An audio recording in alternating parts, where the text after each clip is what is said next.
He couldn't lie to me. God dang it, he got me. Yeah. I don't think you're supposed to say that.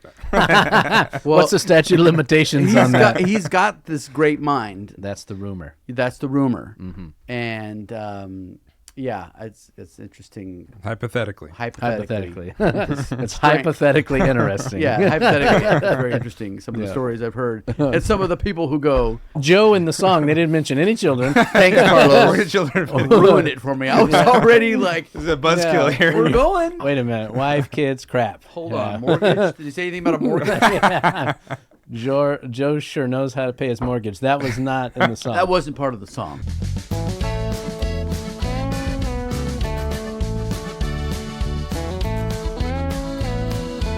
So, is that my camera? That's your camera. Right there. Yeah.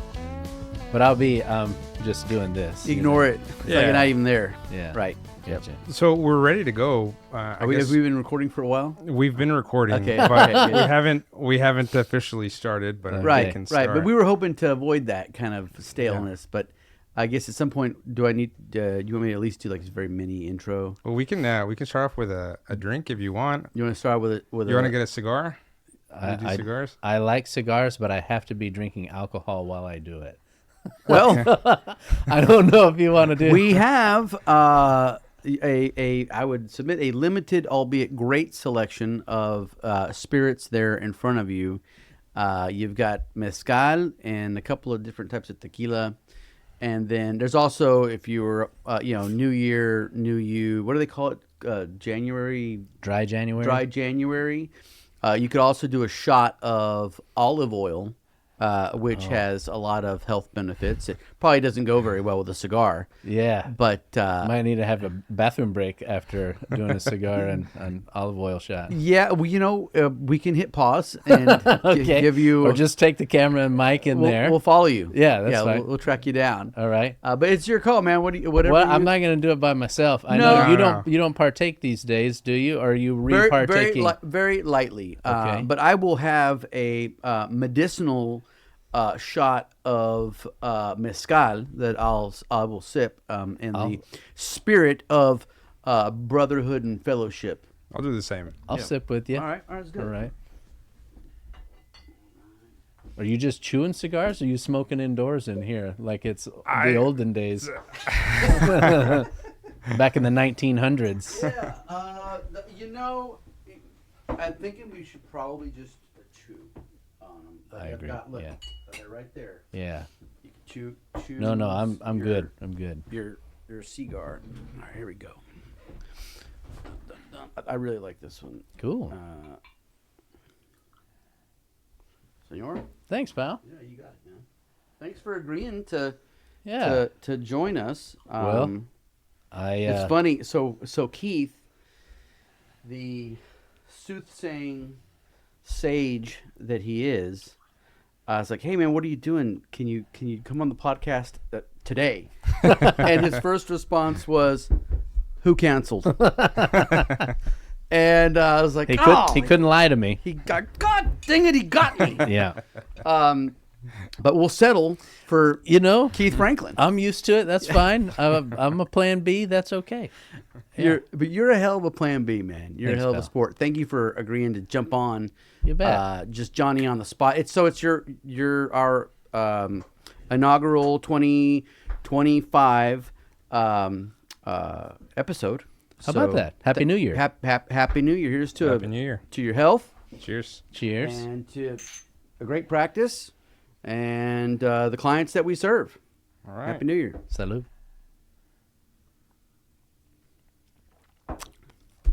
That is nice. That's pretty smooth, huh? I like that. Yeah, that is the Montelobos. It's a mezcal artisanal. Oh. And so this one is an ensemble. And so it's got three different, and you can see them here, it's got these three different types of mezcal, right? Whereas tequila is made from just blue agave. Right. A mezcal can be made from over 100 different species of agave. This one is espadín, which everybody knows espadín. That's kind of like, what's the primary, it's the only agave that can be cultivated for purposes of mezcal. But then you've got papalote and tobala, which are all wild harvested. And artisanal just means that they're not using those industrial practices like they do for some tequilas, where it's just, these pressurized, steam chambers, and then they're mechanically maciating and exacting every, square molecule of agave. These guys have got... It's a little more handcrafty. Oh, very handcrafty. Yeah. Yeah, very handcrafty. I like it. Thank you, pal. And, there's something to be said for handcrafty. I agree. Yeah. I agree. So for those of you all who don't know Keith, as we affectionately refer to him as the Cotulla Kid, is from Cotulla. Sure am. And your dad is in the business of handcrafting. He's handcrafty. That's correct. Yeah. Tell us a little bit about your dad. Yeah. So he, his name's Wayne Franklin. He is from a little town east of Cotulla called Fallerton, just a little wide spot in the road, and one of the first in the family to go to college.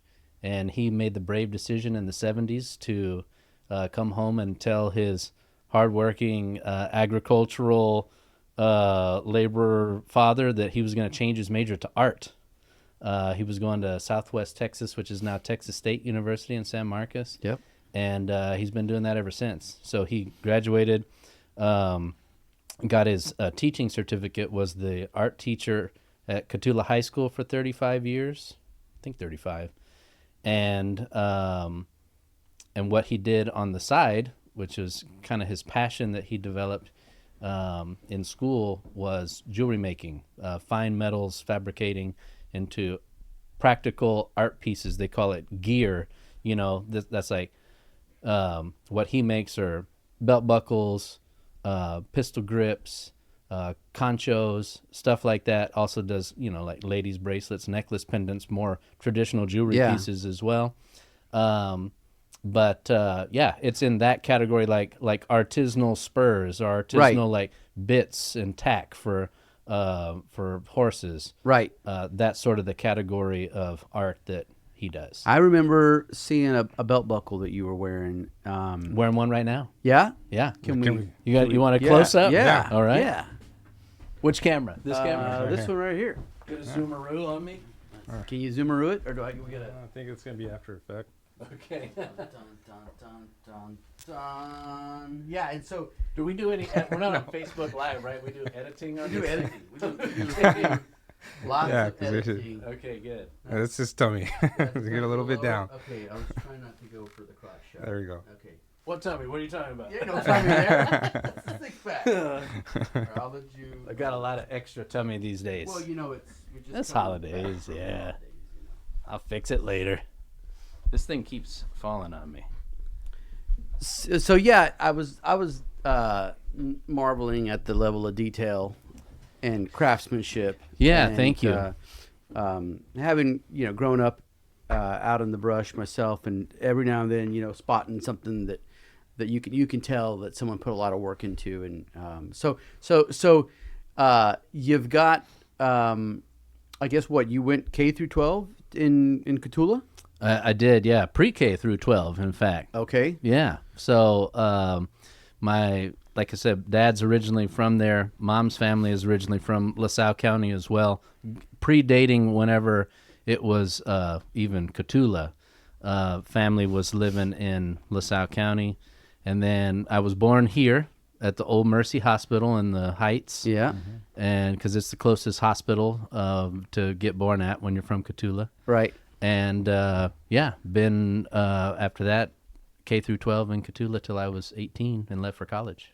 And looking back, what were some of the most important lessons that you took away from specifically your mom that you carry with you, like day in, day out, as a lawyer, as a dad, as a husband? Yeah, her thing really is being kind to everybody, including everybody. So she was everybody's elementary school principal when I grew up, which everybody thought like, oh, that must be great for you, because you get to get in trouble and get away with it. Oh no. Like you got to go to school and maybe escape those disciplinary pressures of home. Yeah. They were everywhere for me. Yeah. But she always, like, her big thing, she's on the school board now after many years working for Cotulla ISD as an administrator, and that's her whole thing, is like every kid matters, and making sure that everybody gets treated fairly, and being friends with everybody, not trying to single everybody out. I wasn't always perfect at that growing up, but I think I tried. And she's the one that kind of inspired a lot of my nonprofit stuff that I do, because she's the one in Cotulla that's on every single board, is the president of this or that for the second or third time, and that's where I get that bug. Well, we Carlos and we said we weren't gonna do the Q&A interview style, and I find myself defaulting back into it. So we're gonna hit pause on the Q&A. Hey, the board games. I hadn't played board games in like forever, and so Rosy and I had a really good time playing the board games and poker. Rosy, for those of you all that don't know, is my wife. And so Carlos ends up... She's more famous than you. We know who she is. Yeah. And she's really the super glue that keeps the whole show, working. So anyway, we end up at Carlos's house and playing board games, and we end up playing poker, which Rosy had never played poker. Texas Hold'em. And we had so Rosy, and another lady had never played poker. And you all had to explain the whole thing in like the Queen's Spanish, but I paid attention, and frankly, I thought all these years, like, I knew poker growing up in Texas. By God, I know poker. But after listening to y'all explain everything, I realized how little I knew about poker. Yeah, you like poker? I do. I haven't played it in a long time, and I'm not any good at it. Like those of you who know what you're doing, like, as the cards are being flipped, like what somebody might have and stuff like that. I've got no idea how y'all are doing that. But don't look at me. I don't. Oh, okay. I don't either. Well, if you're able to explain it, though, that's probably more advanced than me. But I do like it. I just haven't played it in a long time. We got this great city attorney, Zone. Zone. We all know Zone. I do. And one time, Zone and I and Memo del Barrio, his partner, and my old partner, Forrest Cook, won this big case against the city of Laredo. And to celebrate our big win at trial, even though we hadn't been paid a penny, Zone's like, hey, well, I got all these points at Vegas. Oh. Like, let's go to Vegas. Yeah. And celebrate our big win. Sure. And I'm like, sure, let's go to Vegas.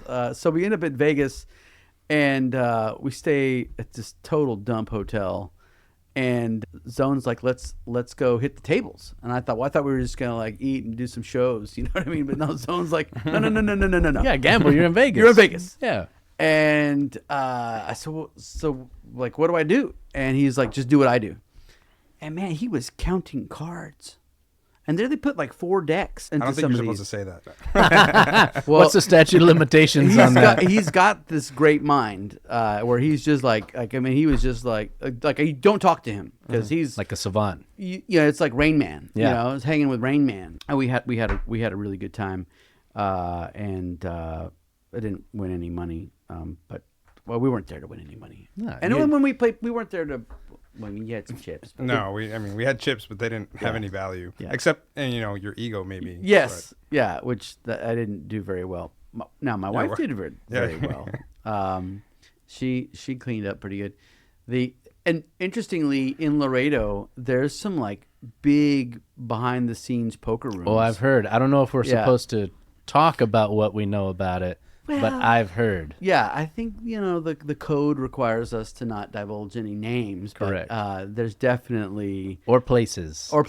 Yes. But there's definitely some, like, high-stakes poker games. That's the rumor. That's the rumor. Mm-hmm. And, it's interesting. Hypothetically. It's hypothetically interesting. Yeah, hypothetically. It's very interesting, some of the stories I've heard. And some of the people who go...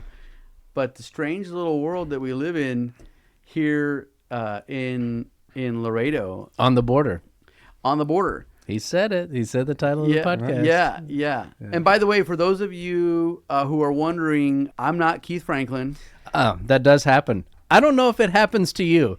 You haven't said that it happens to you, but you're more famous than I am, and it happens to me all the time. They're like, gringo with a beard, George Augelt, that's you. Yeah. No, not me. It's happened to me once. Okay. And it's interesting. So Richard's son, David. Oh, yes.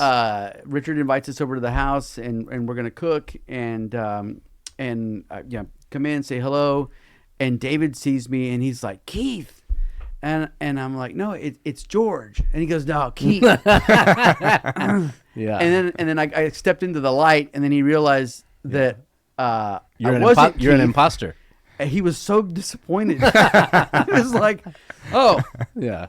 Talk to me when Keith shows up. So I've had it happen only once. It's happened to me several times from different people, and a couple of those times I just rolled with it. Like, yeah, it's me. Let's see if I get special treatment. Didn't happen. The reverse happened. Luckily, the reverse didn't happen. You got something thrown at you. Yeah, not yet. But yeah, it's happened to me several times. So I think I'm your doppelganger in that scenario, because I get confused for you. I joke and tell everybody, like, he's my stunt double. Yeah, that's like in Once Upon a Time in Hollywood, he's Brad Pitt, and I'm Leonardo DiCaprio, albeit a more overweight, less handsome Leonardo DiCaprio. You're my man. You could take Bruce Lee down. No, come on now. But yeah, I do enjoy being your doppelganger. It's been a lot of fun. Well, it's a nice conversation piece for those who we know mutually. Yeah. Yeah.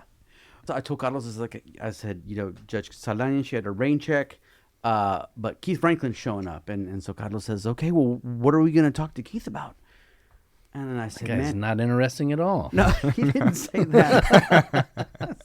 I said, man, this guy's got this phenomenal philanthropic side to him that those of us in the legal community, we don't really know much about. I mean, I think now the cat's out of the bag, but I do find that I find that narrative very interesting, because you've been able to do a lot as it relates to your different tenures in these different organizations, and even just within the last several years as it relates to the Boys and Girls Club. And what is it that resonates, that you find rewarding about your work? And let's just take Boys and Girls Club for right now. Like, what is it that gets you fired up to give a hand with those folks? I love it. I could talk forever about Boys and Girls Clubs. Well, a lot of people, especially in Laredo, because we have such a prolific sports program, is everybody thinks, oh, Boys and Girls Club, that's who does the youth basketball or youth volleyball. But it's way more than that. For $10 a year, a kid can become a club member, any kid. And it's a safe place that they can go and learn and get homework help and do STEAM activities and play with their friends from all different walks of life. And we feed them. And so if you can't afford one of these after-school programs that the school districts provide, that's the place to be, or the place where you can go. And that's just one side of it. Yes, it does the sports, and yes, it does other things too, like our summer program, where we kind of pick up where the school district leaves off. In fact, that's what we're doing right now for the kids that are home for Christmas break. They can go to Boys and Girls Club all day from 9 to 5, and we feed them and do all of that stuff, and it's $10 a year. And that's so that it's not cost prohibitive, but it does give a little bit of pride or something that I've paid for my membership, and I'm a part of this thing, and I'm an important piece of the puzzle here, of the club. And it changes kids' lives. You'll hear testimonials and stories from all over the country of kids that or now adults who are successful that got their start, and boy, if not for Boys and Girls Club, I don't know where I'd be. I'd be out on the streets, or I'd end up just like so-and-so that was charged with my care that wasn't doing a great job. And that's what Boys and Girls Club does, and I'm super proud to be a part of it. Yeah. What's your position there? What do you do? So I'm on the board of directors and the executive committee. I serve as secretary right now. So I got the job that no one wants, where you got to take the minutes for the meetings and all of that. But I do a bunch of, like all board members do. You bring your expertise to the board, and those are the things that they rely on you to help with. Are there any needs right now on the board that haven't been fed? Like if yeah, we need you right now, George. Well, I'm saying, like, I don't know. Is there like a CPA out there? Is there a curriculum person? I mean, if there were there's something, you know, you hear. I mean, our audience is growing, and it tends to be pretty cool little refined niche here in Laredo. Is if you wanted to send out a, you know, calling all car. If you throw your bat sign, your Boys and Girls Club bat sign up into the air, what is it you're looking for? It's good that you asked that question. And I've served on a lot of boards. The main thing you want is the person that's not going to be afraid to roll up their sleeves and get their hands dirty, because you'll find that you might not know anything about it. You might not have the requisite expertise. But if you're the person that's willing to get their hands dirty on it, you're going to be more valuable than, I'm not picking on CPAs, but the CPA that never shows up to the board meetings. You know what I mean? Yeah, yeah. So if you're that person and you're a CPA, we'll take you. If you're that person and you're a financial advisor, great. I'd say we've got some of that presence there already. I'm a lawyer. We've got a financial advisor. We've got a CPA. People who work in education, I don't think that we kind of lack there. Mm-hmm. We hire that expertise, certainly, but we don't necessarily have educators on the board. And so we are trying to really open it up more. For a long time, and I'm not picking on Boys and Girls Club, but for a long time, the idea was, let's just put successful people on the board and let the staff take care of everything else, and they'll write us a check whenever we need it. But more and more, you need doers. You need doers on your board, and you have whatever shape form they come in. That's what we'll take. And for those non-athletes, you know, the parents of non-athletes, would you encourage them to get their children involved with Boys and Girls Club, or is it more? Oh, yeah. So my daughter, who we used to go to, they call it after school adventures at UISD. It's the after school program there, and she went to Boys and Girls Club in the summer after kindergarten, and she decided in first grade, hey, my friends from Boys and Girls Club are going to be going to the club, and she goes to the Benavides Club all the way downtown. Mm-hmm. By the railroad tracks. By the railroad tracks. By Salina. I want to keep going. I want to go there and not to the after-school program at her school. And so, what was it that called her? I mean, I get the friends, but what was it? What about the friends? It's or the not. Place it's not just that. Yeah, it's the friends. It's the staff. It's the people that work there. It's people. Again, I keep saying this. I'm not picking on them, but I think at Boys and Girls Club and the staff there, they really care about what it is that they do. They're not in it for the money. Most of our employees have been there for a really long time, and kids can feel that. Mm-hmm. They know when somebody really cares. They're not just doing glorified babysitting. Right. There's real homework help. There's real an activity that they're going to be involved in, and she's making friends with kids from all over town. Right. And those demographics don't matter, don't resonate for any of the kids. These are just my club friends, you know. And she sees her school friends at school, but didn't want to have to wait till next summer to see her club friends. So she goes every day and loves it. And we're not the Boys and Girls Club mission, and I wish I had brought it with me, but I don't know it verbatim, but what it does say is that they're there to serve all children, especially those from disadvantaged circumstances. So my daughter, we're fortunate. She's not from disadvantaged circumstances, but Boys and Girls Club is there for all children. And I would argue that it's mutually beneficial for her as much as it is kids from disadvantaged circumstances to have friends from all these different walks of life. So we don't grow up seeing each other different. We grow up seeing each other as friends. Is there? Go ahead. No, I have the mission up there. Yeah, there you go. Screen, in case you want to see it. We finally get to put the screen to use. Yeah, we have the screen to use. Okay, there you go. To enable all young people, especially those who need us most. So that's it. Yeah. To reach their full potential as productive, caring, responsible citizens. So yeah, that's and I think it's important that everybody know that all kids are welcome at Boys and Girls Club. It's this safe, fun place that statistics show if you're engaged at that level doing Boys and Girls Club programming, it's hard not to graduate high school and go on to college after and be successful in whatever it is that. Yeah, there was this statistic that I picked up when I was in undergrad. I minored in criminal justice, and we looked at this study that was done in the city of New York, and the DA at the time wanted to know, well, who's committing the most crime? And it was adults between the ages of 22 and 28 years old, and the question was, well, why are they? I'm sorry, between the ages of 18 and 26 years old. Why is that demographic, males, in that age group, committing the most amount of crime in New York City? And testosterone. What they were able to determine was that between the ages of 12 and 18, there was no one in the home raising them.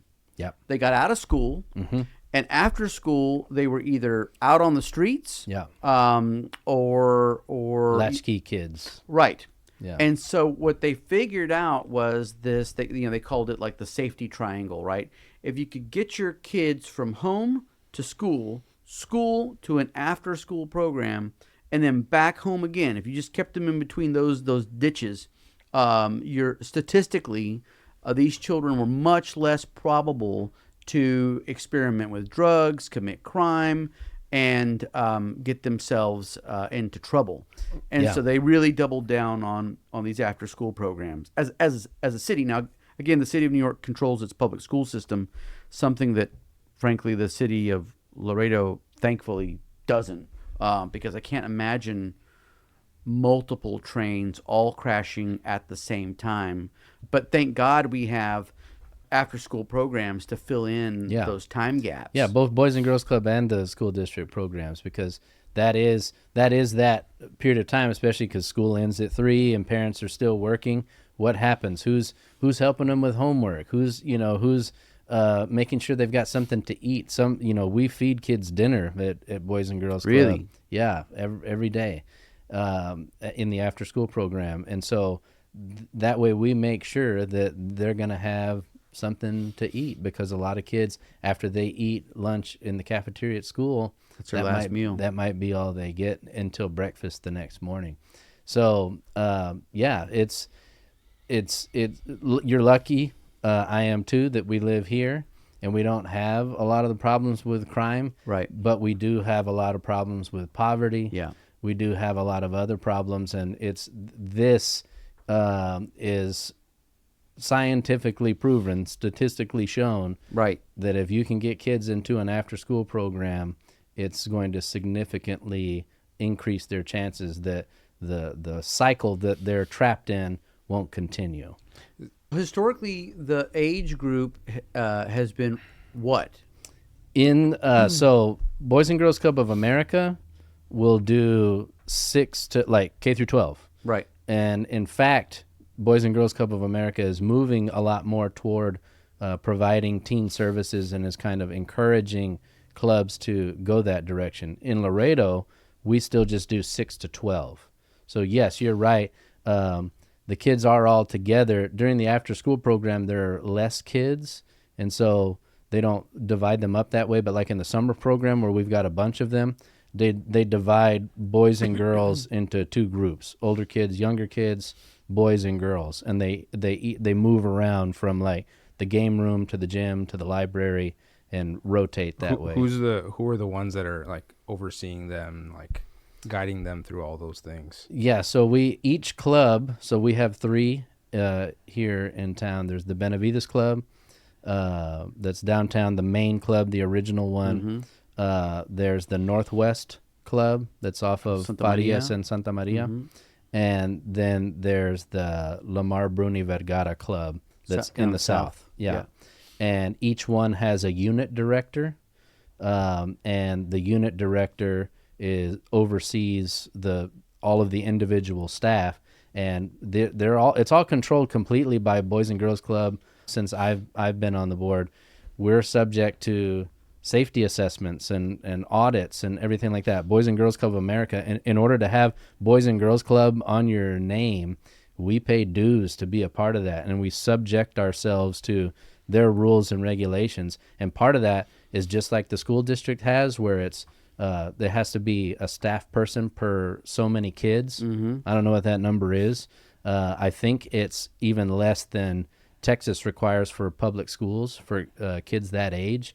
But that unit director is charged with making sure that the appropriate staff is with the appropriate number of kids at all times in those rotations. And how many kids are y'all servicing in Laredo? I don't know. It can be as many as like 300 a day to over 1,000 a day. Every kid doesn't go every day. I see. And when we have the summer program, numbers shoot way up. Versus during the school year, kids have other stuff. They've got grandparents helping out, or they're in the after-school program at their school. LISD, in fact, as we understand, has a grant program that lowers the cost for a lot of students to do theirs versus UISD. Like when I had my daughter in the program, it was $120 a month, which is cost prohibitive for a lot of families.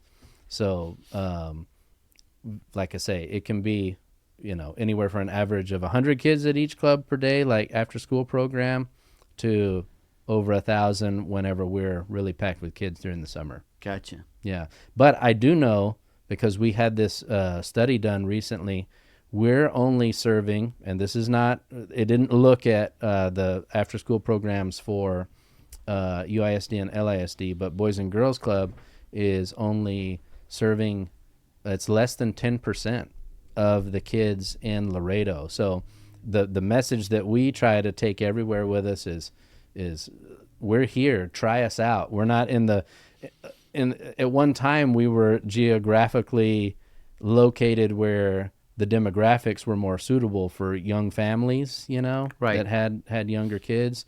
Now that population has moved to other parts of town. So what we've done is we've started a pilot program with UISD where we have Boys and Girls Club in 2 UISD schools now. Really? School sites, yeah. And that's another thing that Boys and Girls Club of America is pushing. So where they don't have an after-school program in that elementary school at UISD, or they don't have, or they have a long waiting list where parents are trying to get their kids into the after-school program and can't, that's where UISD is saying, come and help us out and provide your staffing and your programming at our school. And we get a classroom and access to the gym and cafeteria.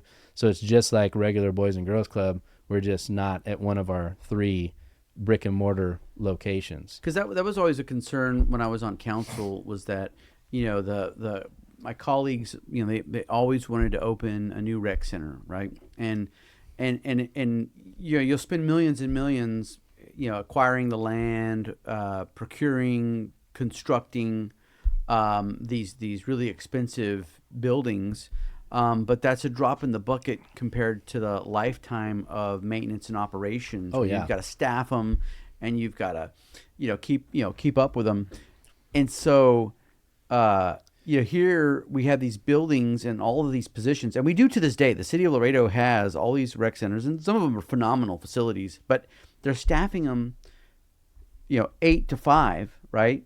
and then from 8 to 3, there's nobody there. Nobody in them, really, for the most part. Yeah. A few elderly Zumba classes and what have you, but not really the target audience, like the people that are that vulnerable population of kids that could go either way, right? Because the street is a very dangerous place to be at that vulnerable age. And so the question was, hey, why aren't we teaming up with the school districts? I mean, they've already taxed us once. They've built it. They're already maintaining, operating. The kids are already there for the most part. Why don't we assist with staff or some sort of a interlocal agreement where they can keep the lights on and run with these after school programs, and we're not duplicating efforts. And that was met with blank stares and crickets for the most part. Yeah, we've had a lot of those conversations, and the benefit being that you're not trying to create a new, what I think y'all call them, cost centers, right? Maybe in the government world, when you have a full-blown rec center facility, whatever. But if you can go and do this in the schools themselves, the facilities are already there, the kids are already there. We can just bring something, hopefully, that's more affordable, that does the job that our other 3 locations are doing right there in schools. And in fact, that's where across Texas and even in our region, we're finding out that a lot of schools are being really successful partnering with Boys and Girls Club to do that right there inside of schools. Others are become very good at busing to where they're picking up, and on the route is a drop-off at a Boys and Girls Club location if there's not a Boys and Girls Club school site that's available, Boys and Girls Club school site that's available for them to go to. And it's so much so that, like you're talking about, I'm not saying this is the right way to do it, but like in the Valley, many of the municipalities have partnered with Boys and Girls Club to the extent that they've taken over youth programming entirely from the city, so that, again, in an effort not to duplicate efforts, but to the point that Boys and Girls Club employees are city employees. Oh, wow. Yeah, they're on the city payroll. When the city adopts its budget and says, here's this for Boys and Girls Club, that's where their check's coming from. That's where their benefits are derived. And so that way, I'm not saying it's the right way, because I think you have to start to think about, well, what about our autonomy versus city oversight, Are they staff members of the Boys and Girls Club, or are they staff members of the Boys and Girls Club who are city employees? Yeah. And so, but the Boys and Girls Club itself still has its own 501c3 fundraising arm to pay for programming and stuff like that. But the city is who pays the salary. So that's working in some places. I do know that I think it's Edinburgh is deciding to, after many years, do away with that system.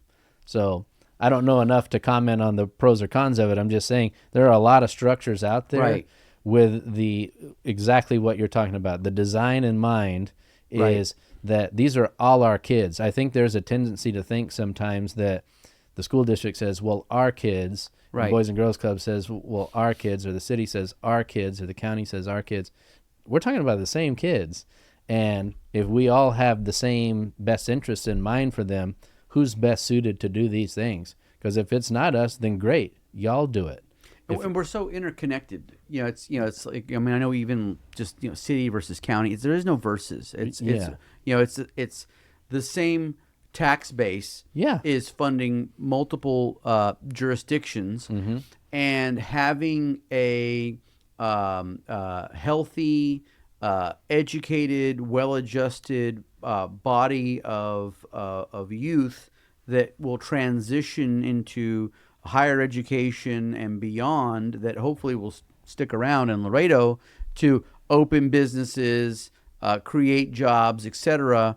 That I bet you, if you ran the numbers, you did a pro forma on a educated, out of trouble, body of youngsters versus the way things have historically been in Laredo with this 30% poverty rate, a lot of single moms raising kids, raising multiple children by themselves, and having to just suffer the vagaries of the street without running the numbers.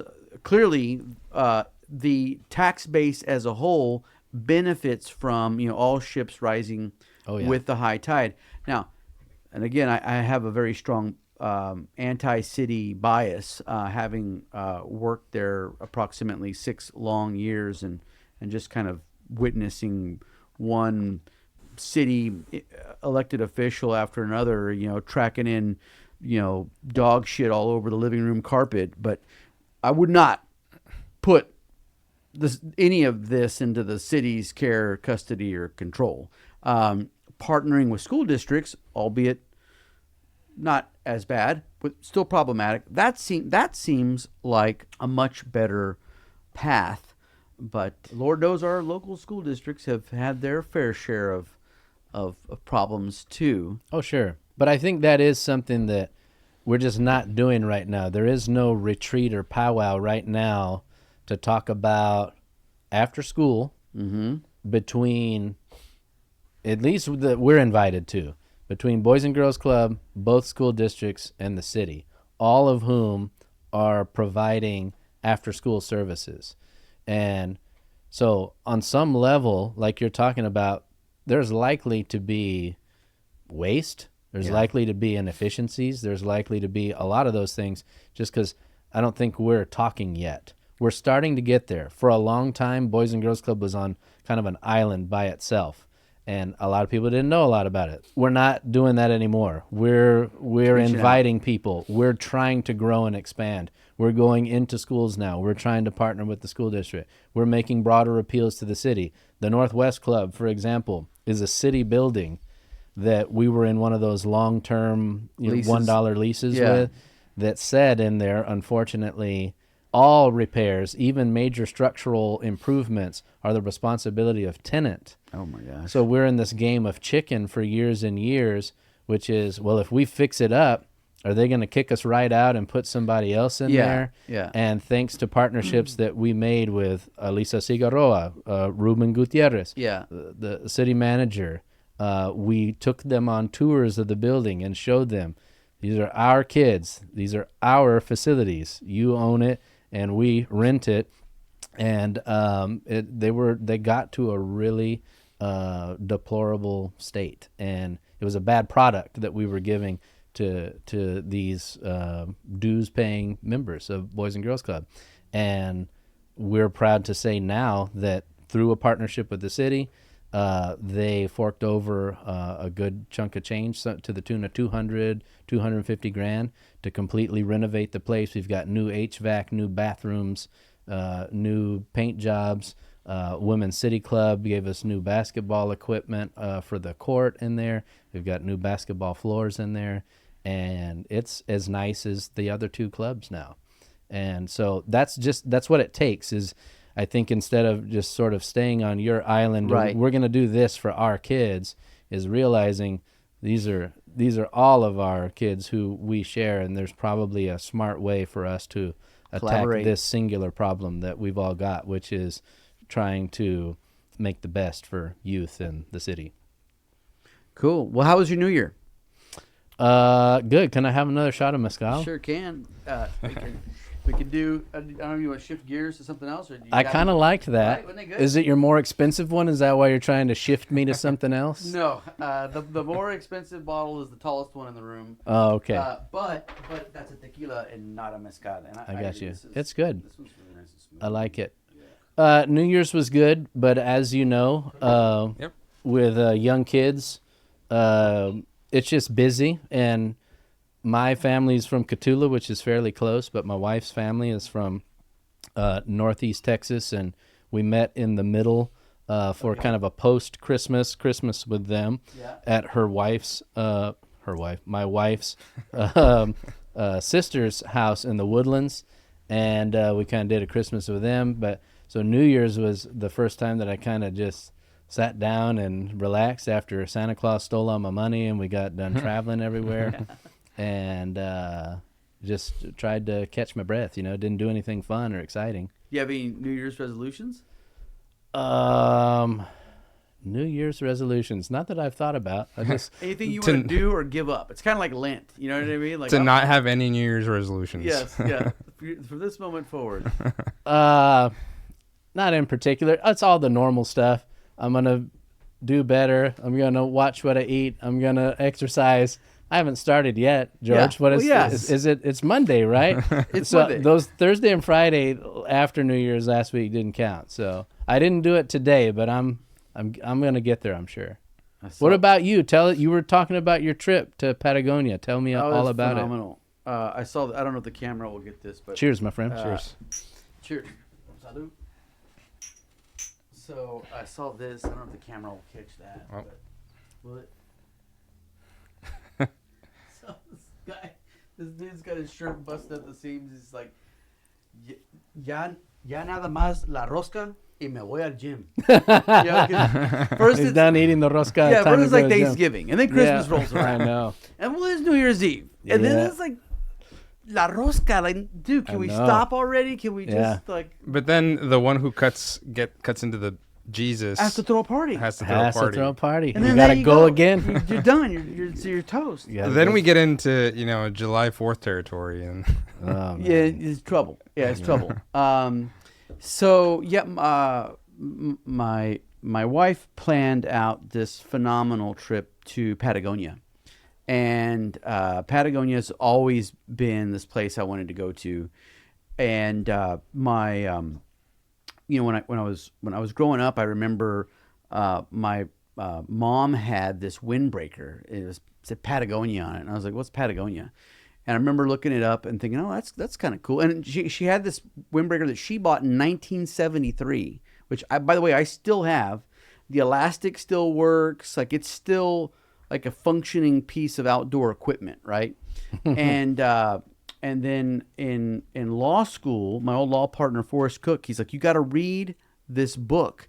You like Patagonia?" I was like, "Yeah." He goes, "You got to read this book by Yvon Chouinard, the founder of Patagonia. And it's called Let My People Go Surfing."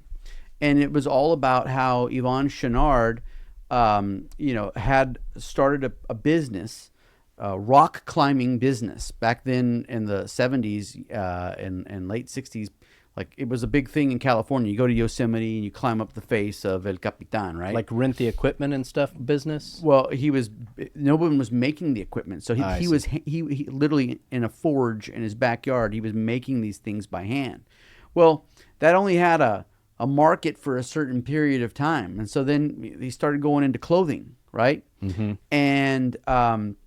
And he always had this, like, I'm going to guarantee my stuff for life. Like, that was like a mantra for the company, because reputation means everything.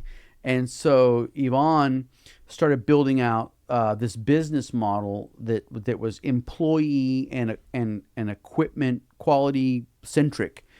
And eventually, here he is, like, in charge of this really fabulously successful business, and they're working really hard. They're making this world-class equipment. They're trying to find sustainable, recyclable materials to make it out of. And what good is all this fun equipment if you don't have the time to go use it? And so his business, the book is more geared at small business owners, like everybody in this room for the most part. And it's about, like, making sure that your people have enough time to go and do the things that they love. Because what good does it do, Keith, to, like, you've spent your, K through 12, busting your hump, to get out of high school, right? We're always in, like, prep mode. And then you go to, you went to Texas A&M, right? I did. College Station. Yeah. And, you bust your hump there. He did too. So y'all don't start, like, high-fiving just yet. Whoop. Yeah. And then you go to law school, right? And then you worked. And at what point do you start finding the balance? And so that's the other thing that Chenard talks about. Like, find your balance and make sure your people have that balance too. And so Patagonia was always this land of legend, right? And so we went a couple days in Buenos Aires, because that's the major airport you fly into. Yeah. And then from there, we went down to Ushuaia, which is Tierra del Fuego. It's like at the tip of Argentina. You used to have the Drake Strait, as I believe what it's called. Separates you about 1,000 miles away is the tip of Antarctica, right? That peninsula that pops up. Mm-hmm. So penguins, ice cold birds, sea lions, whales. Just really a wildlife lovers paradise. Just so much to see, and we were there for a bit. Did some epic hikes. I mean, we were logging in, 8-mile, 10-mile, 12-mile hikes regularly. I mean, just we walked and walked and very walked. Relaxing. Oh, it was. I mean, to me, hiking is just very relaxing because there's vacations, sure, right, where you're like, I guess, hanging out on a beach or something. Yeah, and I like those kind. Okay, and okay, recharge. I get it, but then there's adventures, right? And the definition of an adventure is that you may not come back, right? And so I think that's the definition. It? Yeah, like you can go start using that word less. Yeah, it's thrown around. It's like awesome. It's one of those words. But the other really cool thing about Yvon Chouinard is, and it's a great movie. I think everybody has to see it. It's called 180 Degrees South, and it tracks Yvon, and I may be messing this up a little bit, but one of his business partners at the time, this guy named Tom, he and Tom split up at some point in time. Tom starts the North Face. Oh. And tracks and holds on to a lot of those same company values. And the two of these guys become billionaires. Mm-hmm. And they take their proceeds and they start buying up large swaths of the Patagonia, like to the tune of millions of hectares that they were able to not necessarily buy themselves, but buy foothold, through charitable trusts in Chile and Argentina, and then add that land onto the national inventory of public parks and wildlife refuges, and set these giant wildernesses apart to be just untouched in perpetuity. And so we were hiking along the edge of, and through some of, but for the most part on the edge of some of the last unspoiled land on the planet. And like that air, that you were breathing, like it even felt like it had never been breathed before, like you know what I mean, like it was like brand new. And we did this horseback ride that I found the most obscure mom and pop livery in this one little town, Bariloche, and they took us down this abandoned railroad line for like a half a day and a half day back, and we passed this railroad station that's in the middle of nowhere that you knew that thing was built like in the 1880s out of rock that was quarried just right there in the river.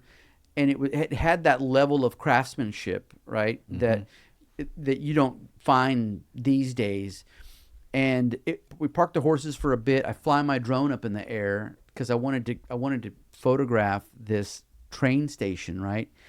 And I get close, and you have a little screen on the drone remote, so it's, you don't really see that detailed. But I get closer, and in the backyard of this abandoned train station. It was not abandoned, a family lives there, but in the backyard of this train station is this young kid. And I mean like maybe 8, 9 years old, young kid. And he's got a horse lined out and a round pin. Huh. And he's working them one way. Yeah. And he's working them the other.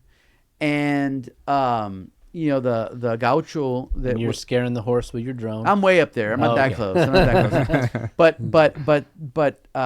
the gaucho that we were with, and a lot of the people that we met had that old world level of, I'm going to use the word again, craftsmanship to the things that they do. Yeah. And it was, to me, having grown up on a ranch and having experienced that era, it was so refreshing to see it still very much alive and well, right? Like even in our generation, we've seen, at least I have, the number of cowboys seem to be declining, right? There's only a handful of them out there, like the real ones, are the ones that can like actually, train horses, like that grade of caballero, right? Yeah. And that grade of rancher that really understands the balance of the land and to not push too hard and to have that safety gap and to be gentle on the things that they use and touch. And it was neat to see that. It was neat to see guanacos, which is like a llama, herds of guanacos, just wild, herds of wild horses, a cousin of the ostrich, kind of like a miniature ostrich, just in the middle of the road, like, waiting for you to drive around them. Hawks that would just come down and snatch up something off the prairie, off the pampa, right, off the Patagonia. Just grab it and take off to a tree and rip it apart, and to be in those systems. It was also heartbreaking to witness the receding of their glaciers and their ice shelves. Like down in the Patagonia, it's not like, there's just like in Colorado, you've got a glacier that's barely holding on to the top of a mountain, right? If you go to Colorado, or in Glacier National Park, where you like there's a little bit left. Like here, there's ice sheets, like imagine a giant river like the Mississippi, but frozen and slowly carving its way. But now it's no longer carving its way down. Now it's in full retreat, and giant icebergs the size of houses in their lakes. And then cool, iceberg, right? And it's cool to see an iceberg. But no way. But then you're kind of like, what's the elevation there? Sea level. Some of the places we were at is sea level. Some of the places maybe 1,000 feet, but you're so far south. I see. That things are really cold. Yeah. Right. But we're down there in their summertime. Mm-hmm. Right. And the irony is not lost on me that burn all this jet fuel to go see the last of a glacier. I'm scratching my head about. But did you fly private or commercial? Very commercial. Well, then you don't have to feel too bad. Yeah. You shared a trip with all of your peers on the plane. Yeah. Very, very commercial. You kind of wad yourself up into one of those little seats, and but I can tell you what, those airplane pillows, yeah, and a couple of Advil. That's as good as a private and an eye mask. Private jet. I was living. Yeah. I was living in luxury, yeah. Man. Yeah. But the interesting thing in that far southern tip was that the sun set at midnight. And twilight stuck around for a real long time, and then it was sunrise at like 4:23 a.m. So you only had like 4 hours of night. Yeah, but of course I, with my eye mask, was tucked away like a bug in a rug. But I never, that far south, I never caught a sunset or a sunrise. And as a photographer, like that's like your golden hour. Well, if you want golden hour, bro, that's an all-nighter. And this old boy don't do all-nighters anymore. We moved further up north along the trip, and at our northernmost terminus, I did manage to catch the night sky. And in the southern hemisphere, your constellations are reversed for the season, and they're also upside down or right side up, depending if you're from south of the equator, right? And so, for instance, Betelgeuse, that red star in Orion's constellation, the armpit. Mm-hmm. Normally, you see it, high and to the left. Beetlejuice is upside down. It's Orion's ankle for perspective, right? So having that difference in perspective, and I will say this, like the Argentinian people, very warm, very sophisticated. Like the average taxi cab driver, I felt by way of sophistication on like national politics, local politics, just being, worldly, blows away your average, U.S. college graduate. Like these guys, like they were on it. Like they knew how much their peso was worth, why it was worth, what the economic changes their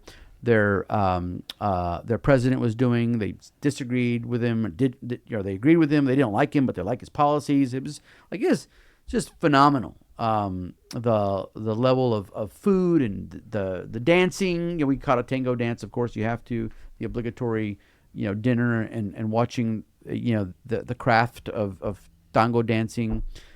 Every corner had a like 5 diamond grade, Italian, I don't know what they call it, Marcosi, barista machine. Like they could crank out just world class coffee.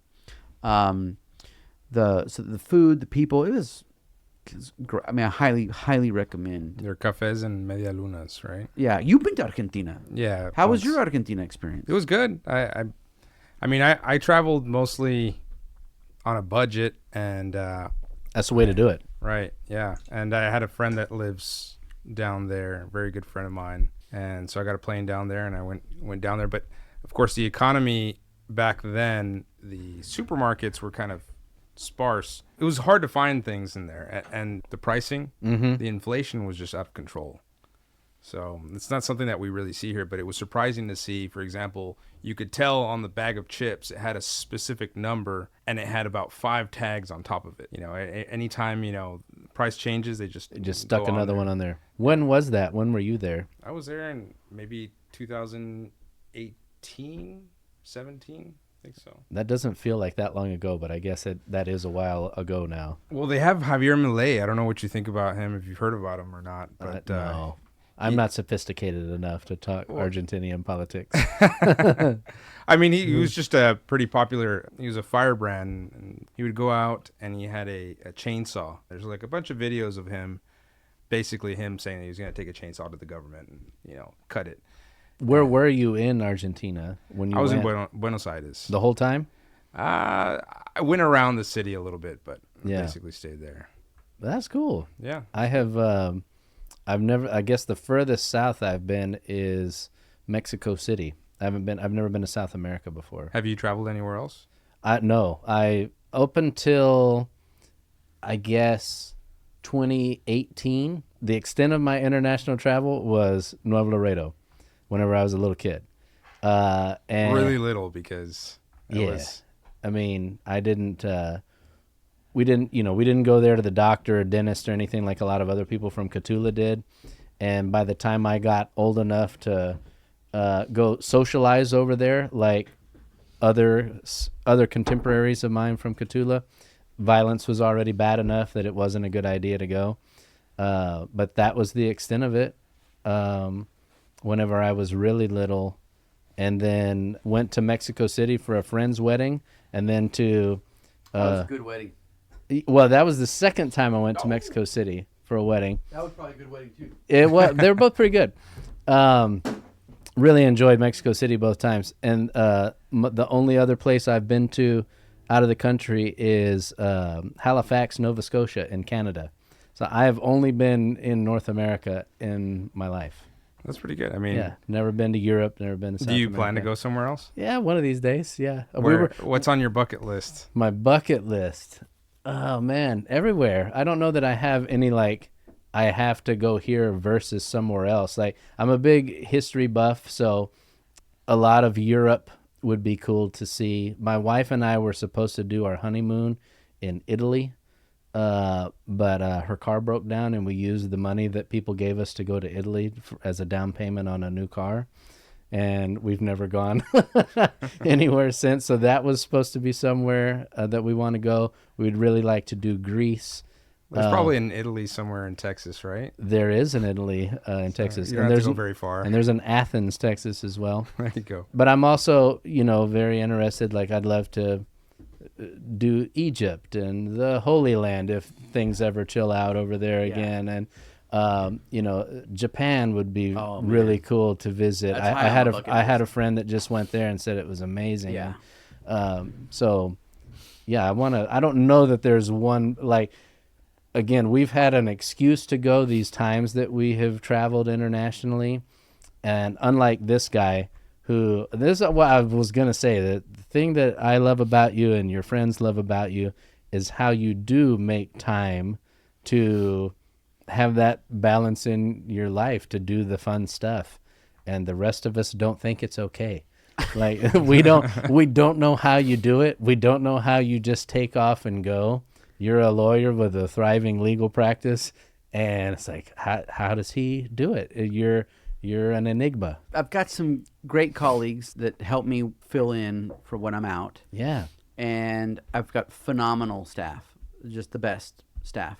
Yeah. And then also, like, not taking on too much work, getting good at saying no to the right things, yes to the right things. Yes, yeah. And so that's a big part of it. And then my bedrock is, of course, my muse, Rosie, who really helps me kind of manage through that. And then also, though, motorcycle camping is a pretty cheap way to travel. And so that you do need time to get out of Texas and time to re-enter the atmosphere. But getting out is not as expensive as you would think on a motorcycle. I just imagine it's the time commitment more than the expense a lot of times. Like, sure, you go to a big fancy like European vacation, like that's an investment, right? But just like you do, like we're gonna take off to somewhere in Mexico, we're gonna take off to somewhere in West Texas, and there's also a lot of technical knowledge that I think you need. Yeah, but because there's a lot of tips and tricks that I think you've learned over the years. Yeah, you're an expert. Well, I wouldn't go that far. So I'm gonna do an interview this weekend with this great world traveler. If I ever grow up, I want to be like him. Hank Arizola, they call him Moto Hank is his handle. He grew up in Dilley, Texas. Hey, that's our I-35 rival. Yeah, yep. And he grew up at his parents' filling station before I-35 even was I-35, and so he turned wrenches as a kid and got into. And we need to interview this guy too. So he Hank what? Hank Ariazola, Ariazola. I hope that y'all talked about me as excitedly as you are talking about Hank Ariazola. I've got this buddy named Keith. We can't wait to get him here. He knows almost nothing about the Boys and Girls Club. We're going to bring him on. So Hank he's hopped on his motorcycle and rode from Dilley all the way to Argentina, right? No way. Yeah. And he's, this guy? That's him. And he is this phenomenal photographer. And he's just super talented. And traveling, motorcycle traveling, I mean, you've got to know a little bit about, survivability. You got to know land nav. You got to have some mechanical background. Obviously, Hank is like a BMW savant, right? But you also have to figure out that the rhythm of your trip. You've got to trust your instincts. You've got to prep, and just that your loadout. Like, what am I packing? What am I not packing? Really, it's what am I not packing? Which is a whole kind of that minimalist mindset as well. And the more skills you have, the less gear you need, right? And so Hank and this other guy named Lone Rider are in Dilley, Texas this weekend, both of them. No way. And I'm going to mic them up and visit with them about their travels. That's cool. What Hank's got his motorcycle shop, right? And Hank will take on just enough work to pay the bills and save up for his next 6-month hiatus. Yeah. And he says, all my clients, they're all adventure motorcycle guys. They all know what I do and why I do it. Yeah. And come pick up your bike because I'm out. Man. And his whole mantra is, why wait till you're 65, 70 years old to go start doing the things that you really love doing? There's a famous country music song by the great Eddie Raven. Okay. Called Joe Sure Knows How to Live. Have you ever heard this song? No. It's about a guy who works on the assembly line, like in a factory, and that's exactly what he does. He makes just enough money to take Betty the waitress to Mexico and have a blast, spend all his money, and then he's just got to come back and get back on the assembly line again. And Betty the waitress is back with her mom at her mom's house. And the chorus of the song is Joe Sure Knows How to Live. And so that's what that reminds me of, here. Which is, that's the one. Women are made to love. Money is made to spend.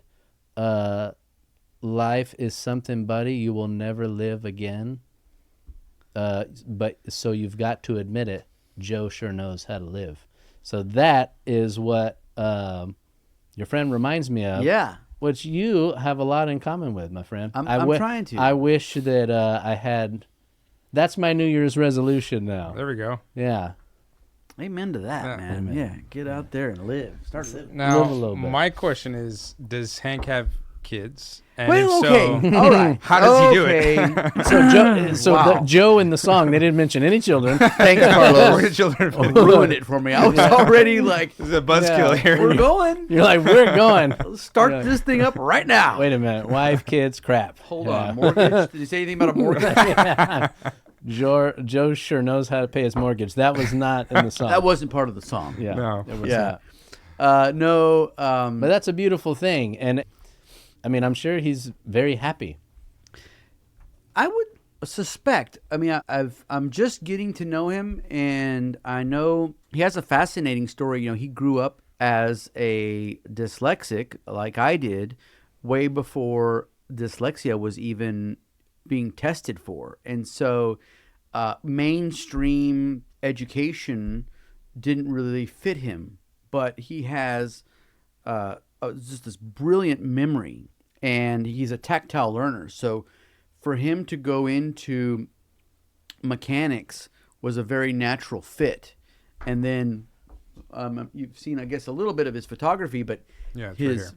it's not just photography. It's black and white photography is also an area that he goes into, and so black and white photography is my respects. I mean, that's such a difficult, like, you're looking at shades of gray and black and white, and kind of the things that really, frankly, dyslexics can really can see.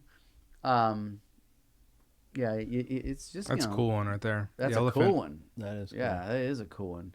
Yeah, he's just real down to earth, and I mean he could own any motorcycle he wants, right? But he still has his 1992, I don't know what, that he rides all over, hell and creation. But so the bug, right? There's a name for it. It's called wanderlust, and it's a real thing. Yeah. And I remember as a kid, I spent a lot of time on the Blanco River, outside of Wimberley, and we would just take off walking alongside the river, right? And there was always that question of, well, what's around that bend, right? Are you maybe you hear a little, you hear the water moving a little more swiftly, like, well, maybe that's a waterfall, right? Or maybe that's a good, maybe you don't hear anything, and maybe that's a good, you don't hear anything at all, maybe that's a good swimming hole. Right. And I want to know what's on the other side of that horizon, right? But it's more horizon is what's on the other side of the horizon. But, to never cease from exploring, I think that's in our DNA. Like, Yeah. We're, especially those humans that were able to pass their DNA along to the next generation were the ones that were able to take some calculated risk and start exploring and looking around. And it's interesting, we have this, global migratory crisis. It's not unique to just the border to the United States. Nowadays, you have a lot of climate refugees, and they're looking for literally higher ground, cooler temperatures. And one of the interesting things about the president of Argentina is that, by executive order, he passed some sort of edict that the Argentina National Park Service is no longer able to make reference to the receding glacier sheets, ice sheets, as being a result of man-made climate change. You can call it climate change, you can't call it man-made climate change, right? And so we were talking to our guide on, we did this epic hike through this place called Fossil Canyon, and you can see, like, because she has the photo from 5 years ago, and you're looking at it what it is now, and you're looking at it what it is today, and is clearly the delta is big, and you can look at the data from the core samples when they drilled through the ice sheets in Antarctica and other places around the globe about how prior to the Industrial Revolution you have this like steady amount of CO2 in the atmosphere. Industrial Revolution hits and climb, poof, right? And so, like in Nacho Libre, Esqueleto dijo, I believe in science. I believe in science. And not like a religion, though. No.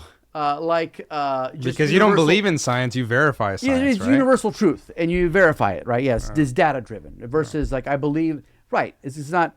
It's because it's not a belief; it's a knowing. Right. There's a difference between a knowing and a belief, and a knowing is rather more empirical than I think or I believe, sure, or I feel. Yeah. But anyway, I digress. Well, I think the thing that, and I don't want to change the subject, but I think what came to mind when you're talking about your friend that's going to be your interview subject is really finding that thing that does make you happy. Yeah.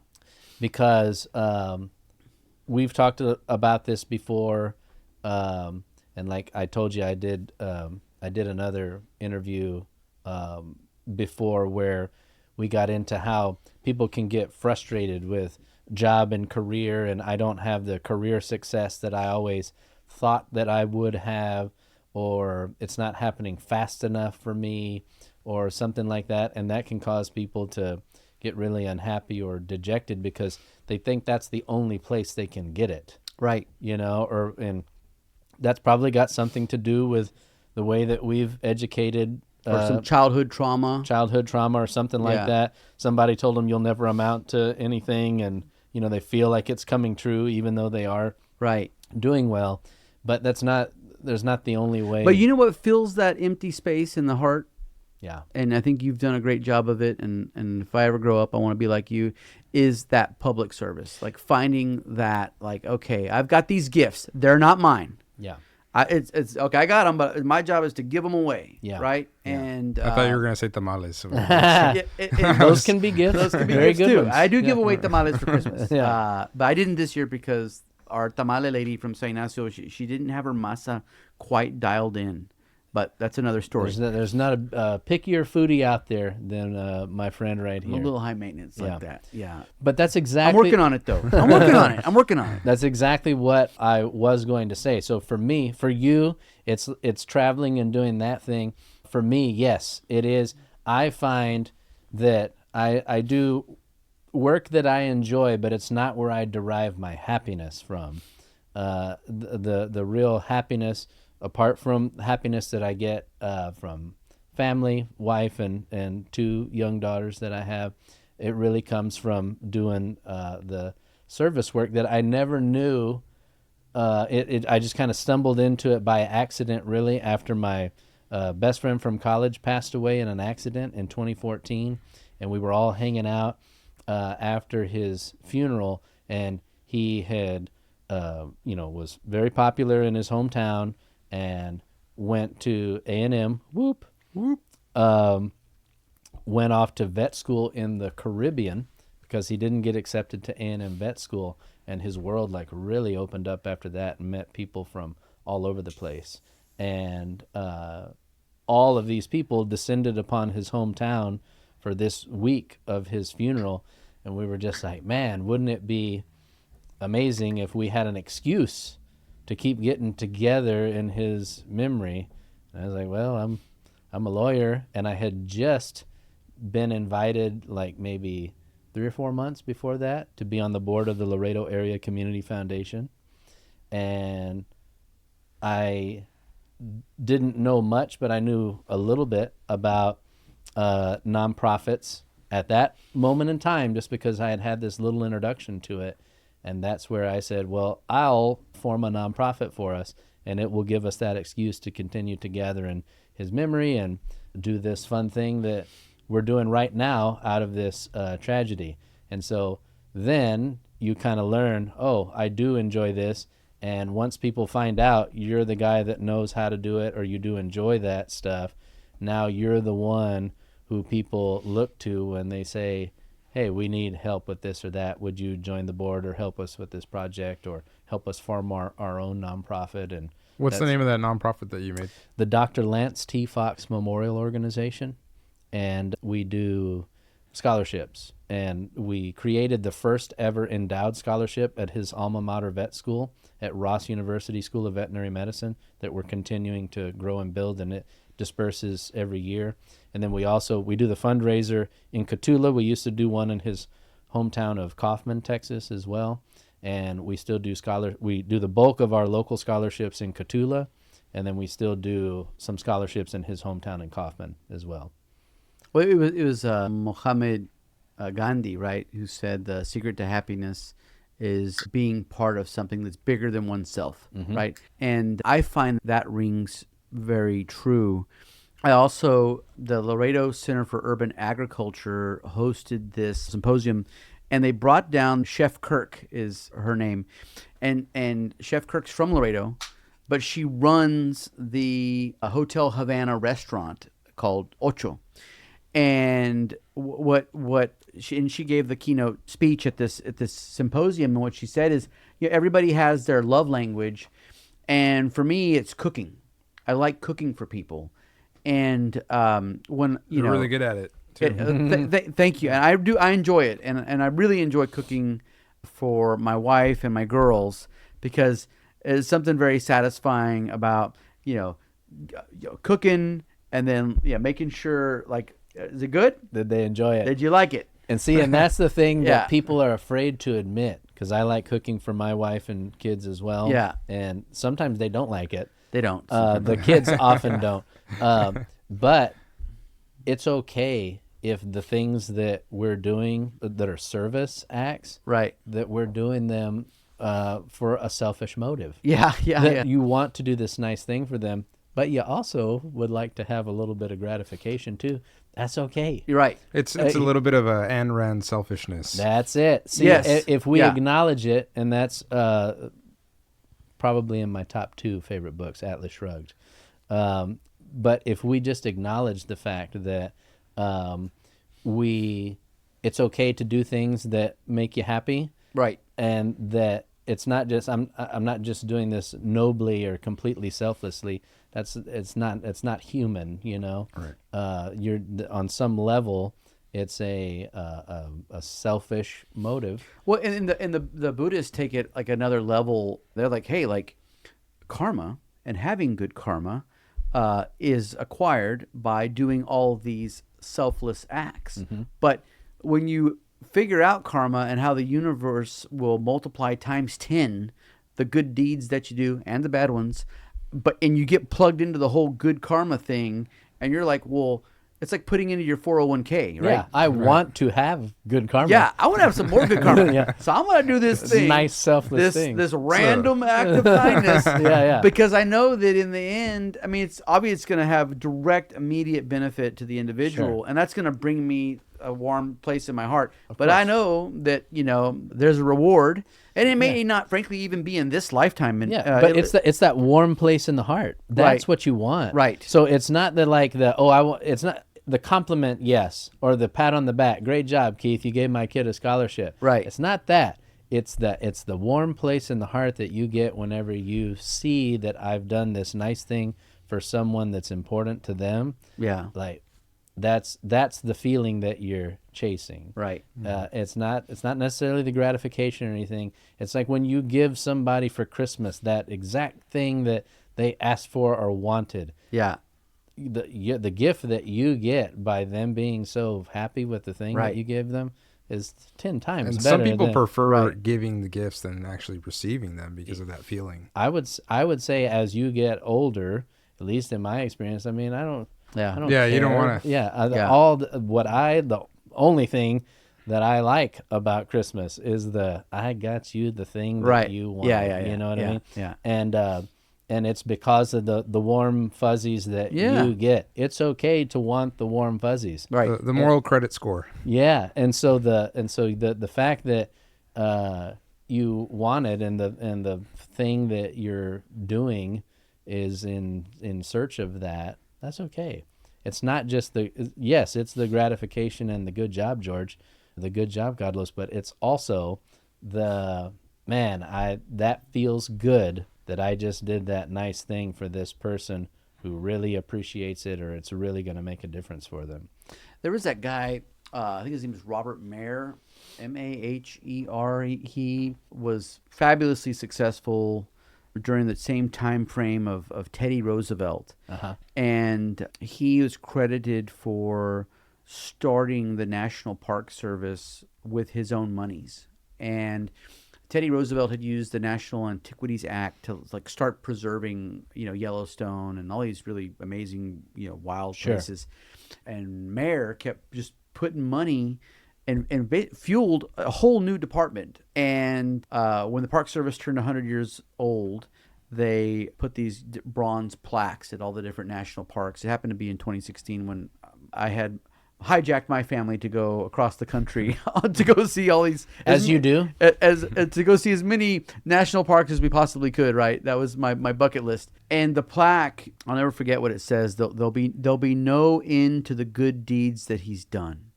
Yeah. And so I've come to understand, especially being part of the city, that a lot of the projects that you work on, you won't see them in your term. No, you won't see them completed in your term, and you won't really see the fruit. Maybe not even in your lifetime, right? And so just being comfortable knowing that you're planting some good seeds and some fertile ground. Oh yeah. And you know what? I don't need the attaboy. I don't even need to see it mature. Not now. Maybe from a garage apartment in heaven or something, I can, peek down every now and then and see it, Can I plug my other nonprofit now on that same token? Yeah. So I told you a while ago that the reason why I thought I might be able to form my own nonprofit, the Dr. Lance T. Fox Memorial Organization, it's a mouthful, I know, after my friend passed away, was because I had been invited to not long before that, joined the board of the Laredo Area Community Foundation. The Laredo Area Community Foundation actually started in Cotulla by the then owner of Ben's Western Wear, Stuart Martin. Stuart Martin planted the seed. Yep. And passed away in 2006 from cancer and never got to see what it is now. But his daughter was on the board in 2013, which is when I moved here, and they were looking for fresh meat to be on the board. And within a month of me moving here, I don't even know if I was licensed yet. I was already on the board of the foundation. But what it does is precisely the thing that you're talking about, where there are multiple different giving options, but one of the most popular ones is to just set up an endowment fund, permanent endowment for your favorite nonprofit or for a scholarship or something like that.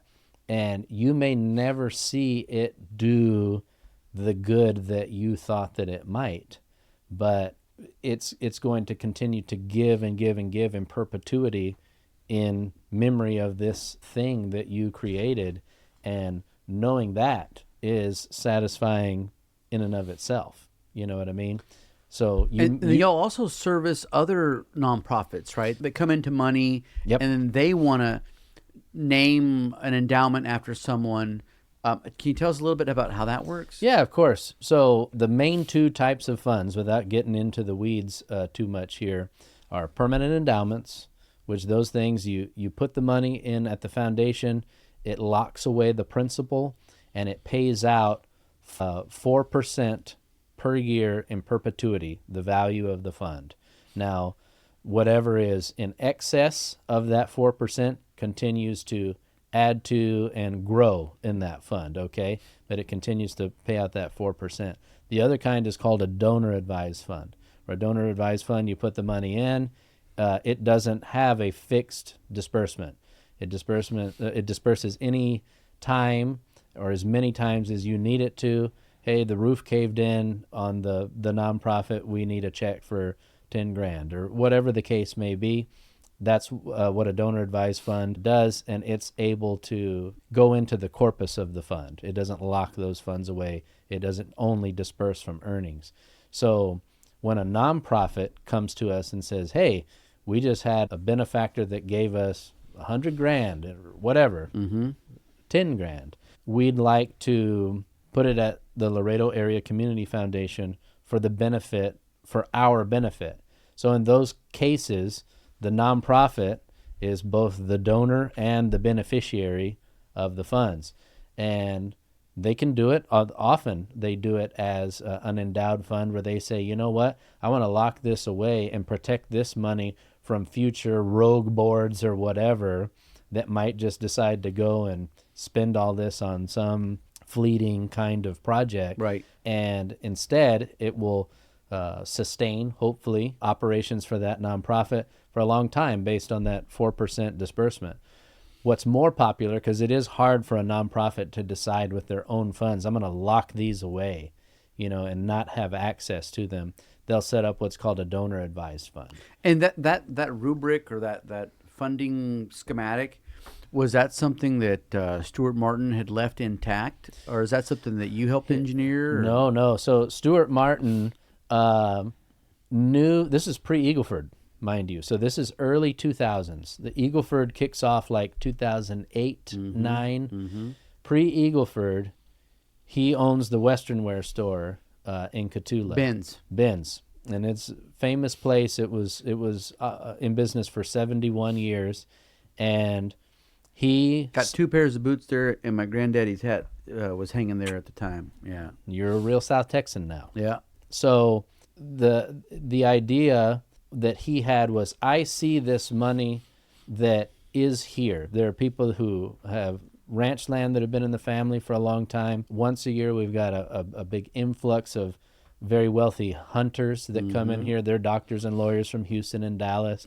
And we don't have a good mechanism for people to say, I'd like to help out. What do I do? So he had kind of just the formation of an idea for, I want to make a mechanism for if people want to help out in this community, where do they go? One-stop shopping. And he got with another person who's actually a cousin of mine. Stuart Martin is a cousin of mine on my dad's side. Other person is a cousin of mine on my mom's side. His name is Jim Harrell. Jim Harrell had done a lot of foundation work before in Dallas.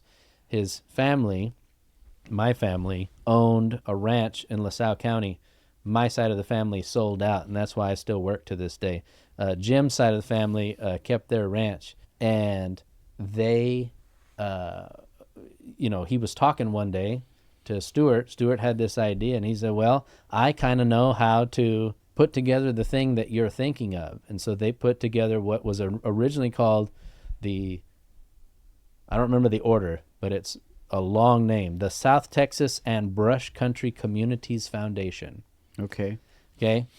And it didn't really take off. Well, they went to go talk to Stuart's old classmate, contemporary from Cotulla High School, Dr. Ray Keck, who was the president of Tammy U at the time, who's also from Cotulla. Sign my diploma. Sign your diploma. Sign my wife's diploma. She got a second bachelor's degree later on at Tammy U. So they sort of formalized this thing, changed the name to Laredo Area Community Foundation, and that is born in 2005. And Stuart's on the board for only a year, and you know, he's in treatment and stuff like that for cancer, passes away. His daughter joins the board in 2006, and it started with like 100,000 in assets at the time back then at its inception, and now it's upwards of $18 million in donor funds that it stewards. So he didn't get to see it, but he got to plant that seed. Yeah. And so I don't come into the picture until 2013. And that original framework for how the funds are structured and pay out, that's just borrowed from the structure that is out there. Community foundations exist in a lot of communities. There are hundreds of them throughout the United States. So if a donor was thinking, hey, you know what, I want to set up a scholarship endowment, so, you know, let's just say the James Earhart, Dr. James Earhart Scholarship Endowment for someone who's interested in getting a degree in environmental science or biology, right? Yeah. In today's numbers, what would be a good dollar amount to put into, you know, whether it be Laredo area or a similarly situated foundation? Yeah. So, I mean, you can do that. Some people do that. They go directly to TAMIU and set that up, or they'll go directly to LC and set that up. Is it going to grow, though? Is that number going to grow as aggressively or as securely in TAMIU as it would, say, with your foundation? I don't know. I know that TAMIU, if you give it, it goes to the Texas A&M Foundation. I don't know about Laredo College. But what I do know is that you can only benefit kids going to TAMIU. I see. So if there are kids from Laredo that want to go elsewhere, like if they want to go to Texas A&M, again, you can set it up at Texas A&M directly. But like my scholarship fund for the Dr. Lance T. Fox Memorial Organization that I have set up at LACF is for Cotulla High School students going anywhere, whether it be a 4-year university, trade school, or community college. And all kids going anywhere can apply, and those kids are who get the scholarship to wherever they want to go. Because as a donor, you can pick. As a donor, conditions. You pick the criteria. So you can say, like, the Stuart Martin's family set up a scholarship in his memory that while many scholarships prioritize GPA and stuff like that, his is community service based. So the kid that has the most community service hours is going to score the higher points on the grading rubric for the criteria for the scholarship, versus that student's going to win over someone that's got the higher GPA. The thought being that students with the higher GPA, or maybe they're the valedictorian, or they've got other scholarship opportunities, that these kids, because they work hard and they give back, they have a scholarship that's for them. So you can say, and we have those. There's the Mendelson Scholarship that's for Zapata High School kids. It's for the highest score in English and math. There's another one that's for the nursing program at TAMIU. So you can say, I want my scholarship to be for a kid from Laredo that's going to major in some sort of environmental studies in memory of Dr. James Earhart, and whether he goes to TAMIU, Texas A&M, or Kansas, or Auburn, you know, he or she will have the opportunity, based on the criteria you set up at LACF, to be awarded that scholarship. I might have missed this, but where does the money get stored? How does it get safeguarded? Yeah, good question. So we don't manage the money ourselves. The board we're all just volunteer board members. We have one staff person that's an internal accountant and admin that works for the foundation, but the funds themselves are deposited with 5 local financial advisors. So Fado Wealth, Wells Fargo, AC Financial, Tejas Financial, and who's the 5th? I'll think of them in a minute. As you're driving home. That's when I'm going to remember. But those those are who manage and steward the funds. Oh, it's IBC, Fernando Montemayor at IBC. They steward the funds for LACF according to our investment policy. Our investment policy, and I'm getting into the nerdy weeds here, is based on a 60-40 portfolio mix, 60% equities, 40% fixed assets. So equities being like stocks, fixed assets being like bonds. Right. Plus or minus 15 points. So they can go plus or minus 15 points within the 60-40 recommendation or requirement in the policy and still be within the guidelines. The idea being that these funds are supposed to be stewarded and built for long term, not to try to catch quickie returns and risk losing these funds. So that's who manages them. And then what happens is, based on a weighted average of the returns that each of these advisors get, all $18 million worth of funds at LACF are credited with the same blended return. Proportionally across all of them. So like this one got, 6%, this one got 7%, this one got 8%, this one got 9%, depending on how much each of them is managing as part of the full pie. The return for this month is 7.5%, and all funds are credited with that same return. So every penny matches back to the full amount of the pie that we have at any given time. Helps spread out the risk. Exactly. So while a lot of nonprofits say, well, why should I go to the LACF? And we do have, so our funds have a fee that we charge, and that's how we pay for our employee and our CPA that does the audit and insurance and stuff like that.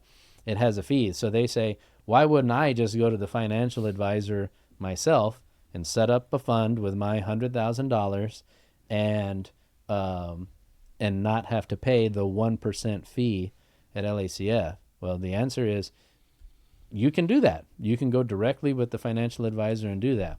But you don't have the benefit of being in the pot with $18 million other dollars in value and allocated across 5 different fund managers, where if one of them has a bad month, the other 4 hopefully have not performed as poorly, and that blended return is going to give you that more conservative long-term health for those donor funds that you've entrusted to LACF. And at the same time, a lot of nonprofits, you don't have that level of sophistication or what experience on your board. And I'm not saying anybody on the board has financial expertise, but they've looked at this and dealt with this, and it's all we do. And while your board may not have a finance committee, or your finance committee might not be so savvy, you've got the benefit of LACF's board that's looking at these funds all the time and meeting with our internal finance committee that meets with all of these financial advisors at least quarterly. And so that kind of takes the place of having your own internal finance committee, and that's what we would argue is worth the 1% fee, to have it allocated and to have all these other eyes on it, so you can worry about being Boys and Girls Club or Junior Achievement or Imaginarium and doing that work. And then y'all's track record, I mean, it speaks for itself. Where y'all started at, and where you're at now. And we've had some 2008s in there.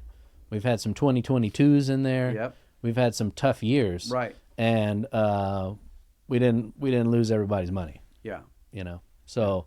And I looked at y'all's board. Those are, I think, a lot of names in the community that we all already know and trust. And so that in and of itself, speaks very well of y'all. Yeah, thank you. But that's the thing, just going back to your original point, which is doing the thing right now that you might not see the gratification from. That's not necessarily why we do it. It helps, but it gives you the warm place in your heart knowing that maybe 20 years down the road, there's going to be somebody that's really going to benefit by this measure that I got passed at City Council, or this nice thing that I did for somebody, or this fund that I got established at LACF.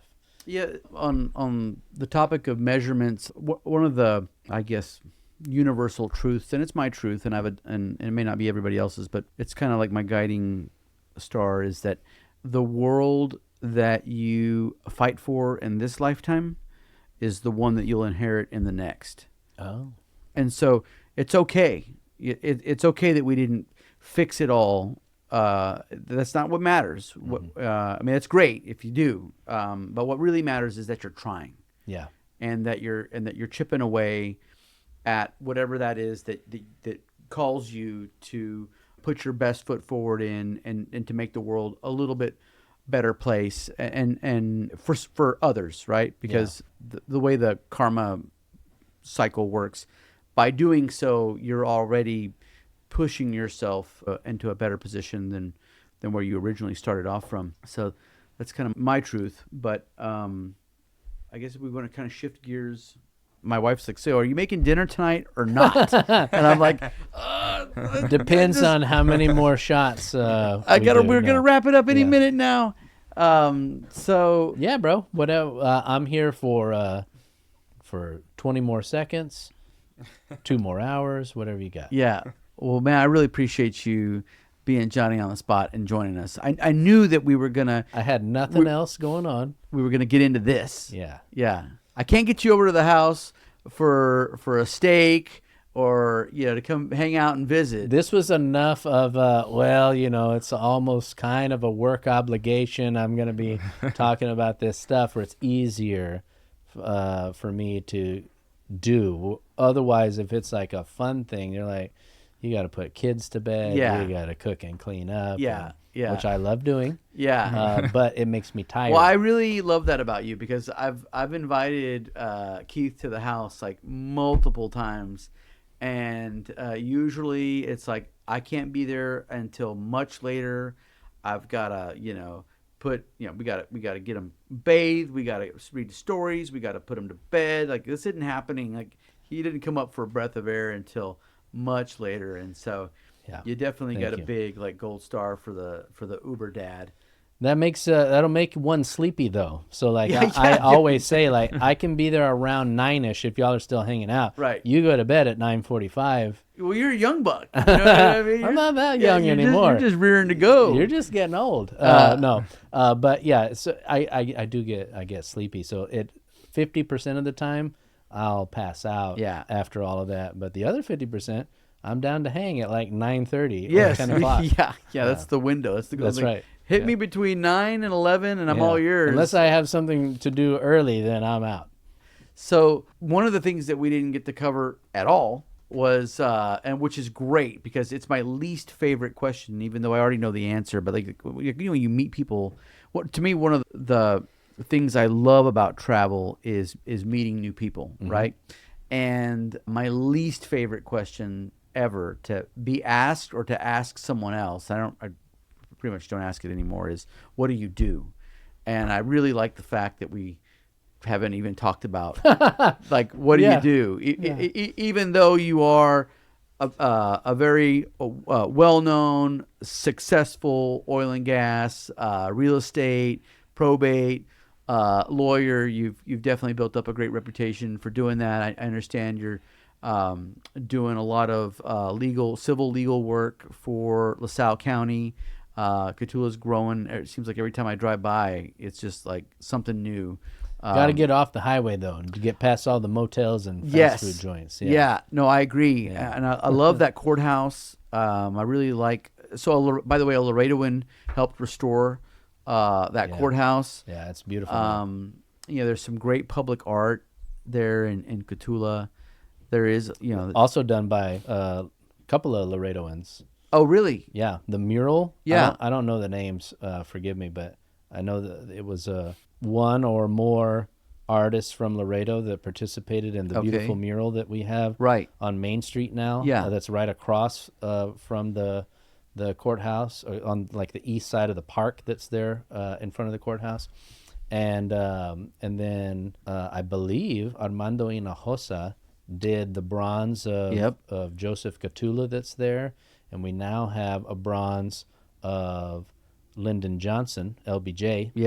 Taught school President there. LBJ, who taught school there right out of college. It was his first job at that school, which is what we call the Wellhausen School, is where his bronze statue is out in front of it now. So we've got some cool public art now. There's some Laredo roots for sure. And my dad on that water tower. And there's some great Cotulla exports to Laredo. I mean, we talked about, Dr. Keck. Who else is of notoriety?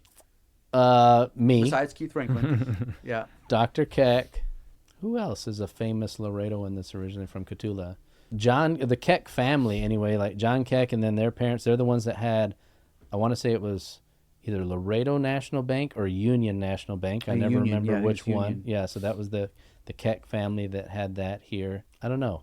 I'll have to come back to me on that. Yeah, sure. I'll have to think about some other ones. But yes, there have been a bunch. My cousin and her husband, so Stuart Martin's daughter, Melissa Martin Peters, and her husband, Jeremy, have a house here. They've spent most of their time at their house in Cotulla that they built, but they're still here. They're some of the biggest benefactors for like Boys and Girls Club and the food bank, and they've been very blessed by the Eagleford Shale, and they have really shared it and spread it around here in Laredo. So they're certainly worth mentioning as Laredoans from Cotulla. So there's a few of us. Yeah, there's a few of us. But yeah, there with the artists from here have done some really cool stuff up there. For the longest time, what I was gonna say was the only public art that I knew of. My dad did a picture for the city a long time ago to do the cowboy that's on the water tower that you see on I-35. Yeah. It says Cotulla underneath it. Right. I understand they might be repainting that soon for a new design, but next time you drive through there, that's a design that my dad did for them like back in the 90s. That was the only public art that I can think of. It was on the water tower. It was on the water tower, yeah. And does the water come out warm in Cotulla? Oh, yeah. Yeah, so the in Cotulla, you turn off your water heater, and it's the cold water tank. Right. And so the cold water comes out of the hot side. Right. And the hot water comes out of the cold water pipe. Because there's I guess some geothermal.